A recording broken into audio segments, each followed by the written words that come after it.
You've been at VMware for about 19 years, which is an extraordinary tenure when you zoom out and you really consider just the industry that we're in. And in the last year, you've gone from leading about 150 folks to over 2,300. So is that, first off, is that about right? And can you walk us through what that transition was like to change your magnitude of leadership in that way? So I've been at VMware just over 19 years now, which in Silicon Valley is many lifetimes. Basically a lifer here now.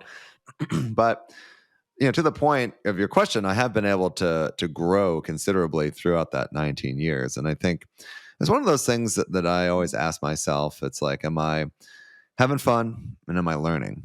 And I think both of those have generally been true during my career at VMware, which has been just fantastic. And yeah, so it was probably 2016-ish that I was managing that team of about 150 odd people. And then it was last year around, just after Labor Day last year, where they announced my promotion to be the CTO for the company.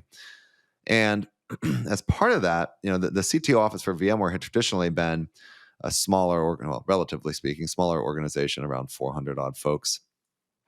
And now, as part of this reorganization they're doing, they're consolidating a number of other teams within the office of the CTO, and so that ballooned the size of it up to, it was about 2,100 or so, 2,150, and now we're closing in on 2,300, give or take. It's been interesting because it is a massive, order of magnitude increase in the size of number of people.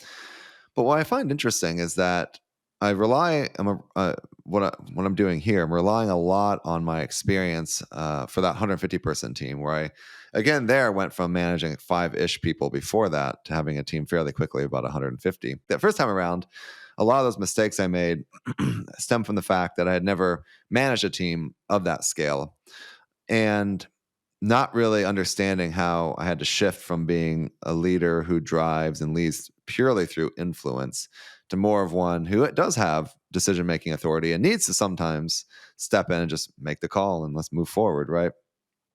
And so I think a lot of those lessons I learned from there have actually set me up pretty well for this current situation. Now, obviously, again, we're talking about an order of magnitude bigger, but in some ways, between 150 and 2,300, a lot of the problems are fairly similar.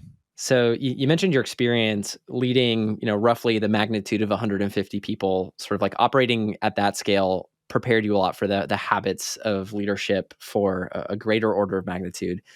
You mentioned not understanding or running into a challenge early on about not understanding the shift from leading through influence versus having decision-making authority.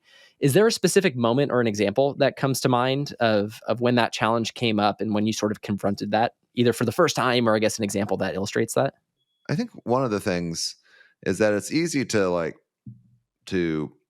say, hey, let's go do stuff. Like, let's go do something. And, here's a new project, whatever it is, and get that spun up.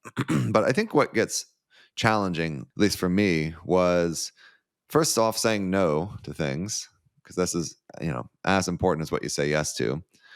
But also, maybe a bit more subtly, is what sort of guardrails do you put around the things that you do say yes to? So it's like, yeah, we're going to do this, but we're not going to do anything within that scope. That we're going to put some structure around it, right?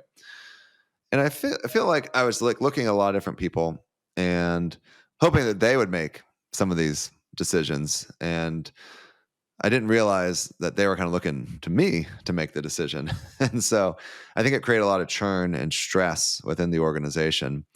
And I also think that in general, I was probably pushing a little bit too hard, trying to do too much all at once. And so there's kind of that, how much stress can the system take, that I wasn't being very thoughtful about. And so, that's one of the important leadership lessons I learned there was, first, people are looking at me to make a decision, so I got to just go and make it. And, and by the way, I think one of the challenges for me personally is that I really like to, I don't know what the term would be, make people happy, I guess. And so it's like, Yep, it's I like relate to tough for that. me to, yeah, it's tough for me to disappoint people. And oftentimes saying no or putting, restrictions or just making a decision in general, there's going to be people who are unhappy. And yeah, I really make sure I try to listen to people and hear them out. But in the end, you got to make a call. And so in some ways, maybe I was avoiding that a little bit. And then secondly, I think also I didn't really understand what was it. I was reading some book, and the person was talking about leadership. Made this example of like someone like holding a lasso and sort of spinning it, and like you as a leader in the middle, and you're sitting there, you're solid, you're grounded, and you're not really moving at all. But people in the team, some of them are going to be at the end of that lasso, and they're getting spun all around in circles, and for them it feels very different.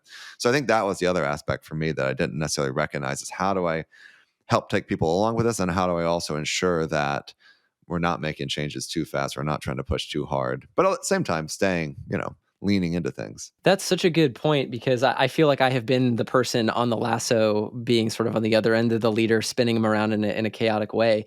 So how do you transfer sort of that stability towards, to the extended part of the folks that you're working with? So that's tough.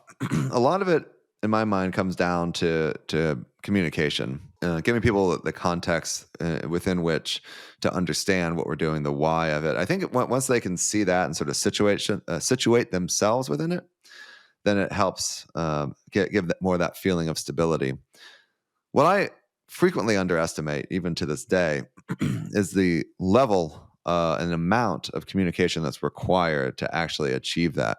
You can't just send out an email and expect it all to be done, right? That, you could write a whole long dissertation on it that maybe explains it all, but not everyone's going to read that because it's too long. So it's, how do you keep people engaged? How do you keep their attention?